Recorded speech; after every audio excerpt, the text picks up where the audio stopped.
तर मनोज जरांगेंची भेट घेतल्यानंतर विखे पाटील यांनी काय प्रतिक्रिया दिली आहे आपण पाहूयात।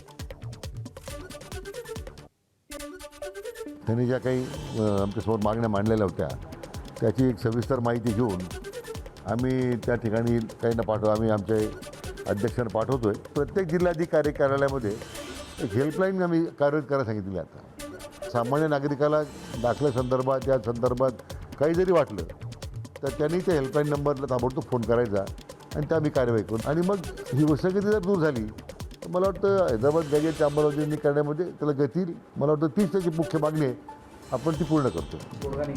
तोडगा असं वाटतं मला, आम्ही आशावादी आहोत।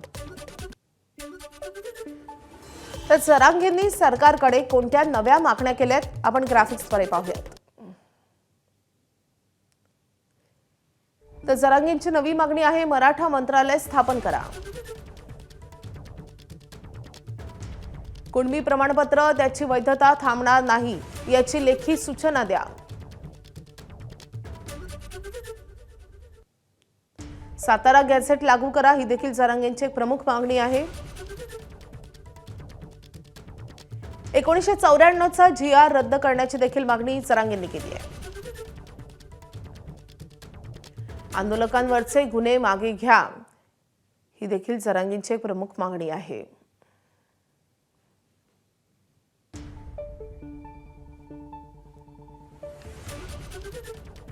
तर राधाकृष्ण विखे पाटील आणि जरांगे यांच्यामध्ये नेमकी कोणकोणत्या मुद्द्यांवर चर्चा झाली आपण पाहूयात। तर राधाकृष्ण विखे पाटील यांनी असं म्हटलेलं आहे की सातारा गॅझेट संदर्भात कोणती चर्चा झाली ते आपण पाहतोय। हैदराबाद गॅझेट प्रमाणे सातारा गॅझेट कोर्टात अडकू शकतं असा दावा विखे पाटलांनी केलाय। त्यावर मनोज जरांगे पाटलांचं असं म्हणणं होतं की 1994चा GR रद्द करण्याची कोर्टात विनंती करा। पुढचा मुद्दा होता कुणबी नोंदींचा। विखे पाटलांचं असं म्हणणं आहे की 58 लाखांपैकी 39 लाख दाखले आम्ही दिलेले आहेत आणि जरांगे पाटील म्हणतात की नोंदीनुसार ज्यांना प्रमाणपत्र दिली त्यांना वैधता नाही। पुढचा वादाचा मुद्दा आहे हैदराबाद गॅझेटचा। विखे पाटलांचं असं म्हणणं आहे की गॅझेटनुसार अधिकारी कुणबी दाखले देत नाहीयेत, तर जरांगे पाटील म्हणतात नोंदीसाठी अर्जच येत नाहीयेत। कुणबी प्रमाणपत्रासंदर्भात विखे पाटील म्हणतात की हैदराबाद गॅझेटनुसार महिन्याभरात प्रमाणपत्र देणार, तर जरांगेंचं म्हणणं आहे की प्रमाणपत्र देणार याची लेखी हमी द्या।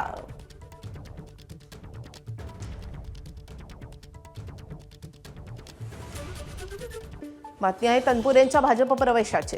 विधान परिषद निवडणुकीच्या तोंडावर महाविकास आघाडीला अहिल्यानगर जिल्ह्यात मोठा धक्का बसलाय। राष्ट्रवादी काँग्रेस शरदचंद्र पवार पक्षाचे खंदे शिलेदार आणि माजी राज्यमंत्री प्राजक्त तनपुरे हे आज भाजपमध्ये जाहीर प्रवेश करणार आहेत। प्राजक्त तनपुरे आज दुपारी 3 वाजता भाजपमध्ये प्रवेश करतील। प्रदेशाध्यक्ष रवींद्र चव्हाण यांच्या उपस्थितीत हा पक्षप्रवेश सोहळा पार पडेल। अहिल्यानगर स्थानिक स्वराज्य संस्था मतदारसंघातून तनपुरे यांना भाजपची उमेदवारी मिळण्याची दाट शक्यता सूत्रांनी वर्तवली आहे। राहुरी विधानसभा पोटनिवडणुकीतून ऐनवेळी माघार घेतल्यापासूनच प्राजक्त तनपुरे यांच्या राजकीय भूमिकेविषयी तर्कवितर्क लढवले जात होते, त्यावर आता या भाजप प्रवेशामुळे शिक्कामोर्तब झालाय। उमेदवारी अर्ज भरण्याची अंतिम मुदत 1 जून असल्यामुळे आजच्या पक्ष प्रवेशानंतर पुढील 24 तासात अहिल्यानगरच्या राजकारणाला अत्यंत अनपेक्षित वळण देण्याची चिन्ह आहेत। राष्ट्रवादी काँग्रेसचे प्रदेशाध्यक्ष सुनील तटकरे यांनी काल उपमुख्यमंत्री एकनाथ शिंदेंची भेट घेतली। विधान परिषदेच्या कोकणाच्या जागेसंदर्भात एकनाथ शिंदेंसोबत चर्चा झाल्याची माहिती मिळते। यावेळी सुनील तटकरे यांचे पुत्र अनिकेत तटकरे उपस्थित होते। भरत गोगावले यांनी मदत करावी अशी विनंती तटकरेंनी एकनाथ शिंदेंना केल्याची माहिती मिळते। यावेळी भरत गोगावलेंशी बोलून निर्णय घेऊ असं आश्वासन शिंदेंनी तटकरेंना दिल्याची माहिती विश्वसनीय सूत्रांनी दिली आहे। कोकणामध्ये महायुतीमध्ये वाद वाढलाय। शिवसेना नेते आणि मंत्री भरत गोगावलेंचे पुत्र विकास गोगावलेंपाठोपाठ आमदार महेंद्र दळवी यांची मुलगी जुईली दळवी ही देखील निवडणुकीच्या रिंगणात उतरण्याची शक्यता आहे। रायगड, रत्नागिरी आणि सिंधुदुर्ग या मतदारसंघातून अनिकेत तटकरे यांना विरोध वाढत आहे। उमेदवारी कुणाला मिळणार याचं पेच अद्याप कायम आहे। राष्ट्रवादीकडून सुनील तटकरेंचा मुलगा अनिकेत तटकरे यांचं नाव आघाडीवर आहे, त्या बदल्यात भरत गोगावलेंना पालकमंत्रीपद मिळणार असल्याची चर्चा आहे। अशी स्थिती असताना रायगडमधील आमदार महेंद्र दळवी यांची मुलगी जुईली दळवी आज उमेदवारी अर्ज दाखल करणार आहेत आणि त्यामुळे राष्ट्रवादी विरुद्ध शिवसेना लढत होणार हे मात्र निश्चित। दरम्यान या उमेदवारी अर्जासंदर्भात आमदार महेंद्र दळवींनी नेमकी काय प्रतिक्रिया दिली आहे आपण पाहूयात। पक्षाचं हित जपण्यासाठी मी माझ्या कन्याची उमेदवारी भरण्यासाठी मी आज पाठवले. उद्या त्यांचा फॉर्म अपलोड नक्की होईल. त्यानंतर पक्ष जो आदेश देईल, शिंदेसाहेब जो आदेश देईल तो आदेश त्यांचा मी नक्की पाळणार. पण कुठलं तरी पद पालकमंत्री घेण्यासाठी विधानसभेत देणार हे असले फाजील कॉम्प्रोमाइज नसणं हे कोकणात दृष्टीने काळाची गरज आहे आणि म्हणून मी फॉर्म भरला आहे. आता महाराष्ट्रामध्ये अनेक नेते आहेत की प्रत्येक आपल्या मुलाला किंवा मुलीला तिकीट मागतात. माझ्या मुलीला काही हे नाही आहे.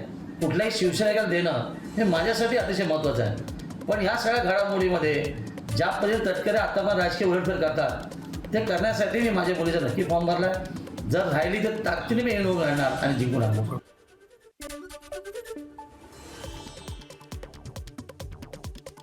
पक्क झालं असलं तरी राष्ट्रवादी मात्र 3 जागांसाठी आग्रही आहे.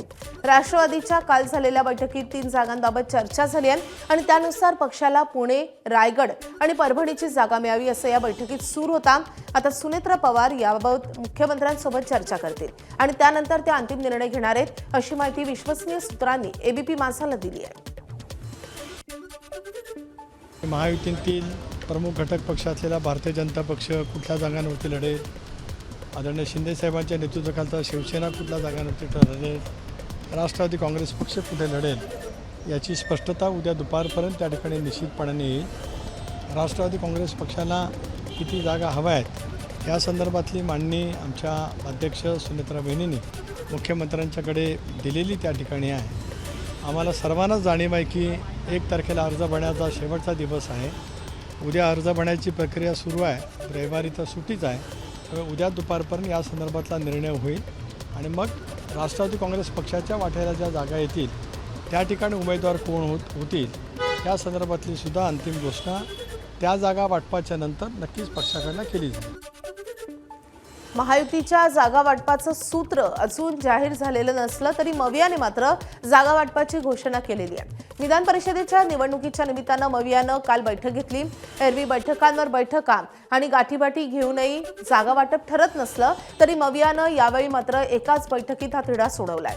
लागलीच काँग्रेसचे प्रदेशाध्यक्ष सपकाळांनी माध्यमांना प्रतिक्रिया देत जागा वाटपाची घोषणा केली आहे.